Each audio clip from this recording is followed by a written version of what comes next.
New York city का इतिहास बदल गया है। जी हां, अमेरिका की वित्तीय राजधानी यानी फाइनेंशियल कैपिटल में पहली बार एक मुस्लिम नेता मेयर चुना गया है।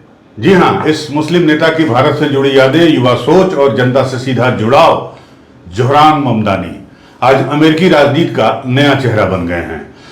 तो दोस्तों, आइए जानते हैं आखिर कैसे एक भारतीय मूल का ये युवा नेता न्यूयॉर्क सिटी की मेयर की कुर्सी तक पहुंच गया।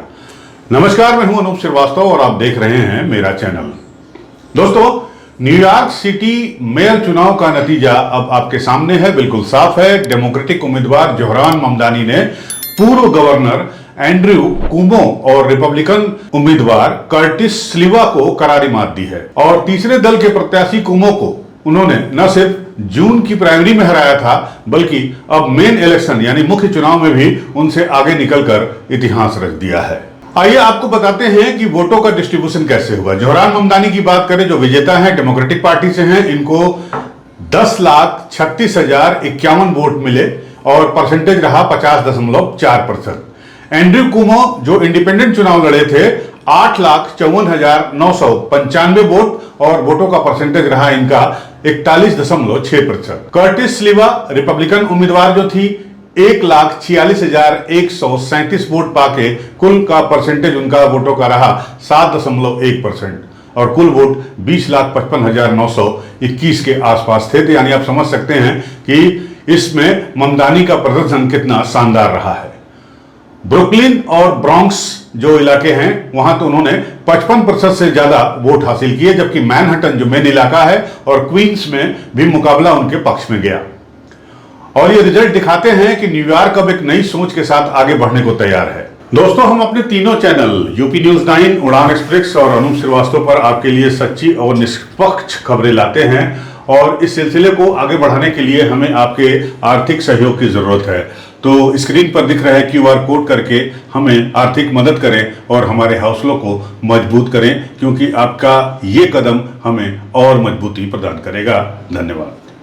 दिलचस्प बात यह रही कि मौजूदा मेयर एरिक एडम्स, जिन्होंने चुनाव से पहले अपनी उम्मीदवारी वापस ले ली थी, उनका नाम फिर भी बैलेट पेपर पर बना रहा था। लेकिन जनता का झुकाव पूरी तरह से जोहरान ममदानी की ओर दिखा और जीत के बाद जो उन्होंने संबोधन किया, वो जीत के अगले दिन जोहरान ममदानी ने क्वींस के फ्लशिंग मीडोज कोरोना पार्क में अपनी पहली प्रेस कॉन्फ्रेंस की, जहां उन्होंने अपनी ट्रांजिशन टीम का ऐलान किया।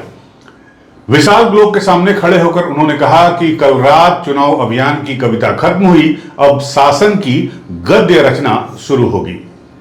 यह वाक्य उन्होंने अपने प्रतिद्वंदी एंड्रयू कुमो के पिता पूर्व गवर्नर मारिया कुमो की प्रसिद्ध पंक्ति से प्रेरित होकर कहा।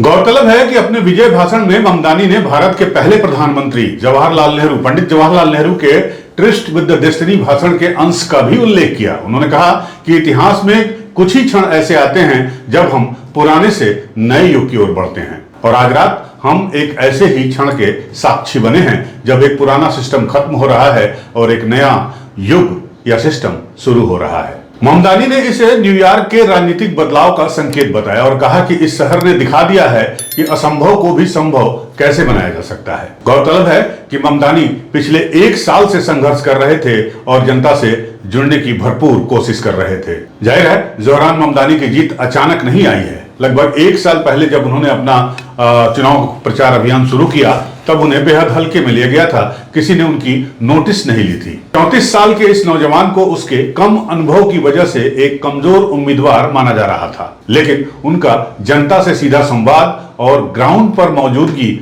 आखिरकार जीत की कुंजी यानी की साबित हुई। जोहरान ममदानी ने बाकी उम्मीदवारों की तरह अपना पैसा भारी भरकम विज्ञापनों पर प्रचार करने के लिए नहीं किया, बल्कि उन्होंने लोगों के बीच जाकर उनकी समस्याएं सुनी। Free public transport, rent control और मिनिमम वेजेज यानी वेतन, सैलरी में सुधार जैसे मुद्दे उनकी मुहिम का केंद्र बने। बहुत लोगों ने सोचा कि ये भावनात्मक नारे हैं, लेकिन ममदानी ने दिखाया कि वो लागू करने की ठोस योजना भी रखते हैं और योजनाओं के लिए फंडिंग भी उन्होंने प्लान कर लिया था। ममदानी ने साफ कहा कि विकास योजनाओं के लिए पैसा कारपोरेट टैक्स बढ़ाकर और न्यूयॉर्क के सबसे अमीर वर्ग पर 2% का यानी 2% का अतिरिक्त टैक्स लगाकर जुटाया जाएगा। यानी उन्होंने ऑप्शन भी लोगों के सामने रख दिए कि किस तरह से वो अपने वादों को पूरा करने की कोशिश करेंगे। अब इसी साफगोई और विजन ने न्यूयॉर्क में रहने वाले मिडिल क्लास लोगों को ममदानी के पक्ष में कर दिया।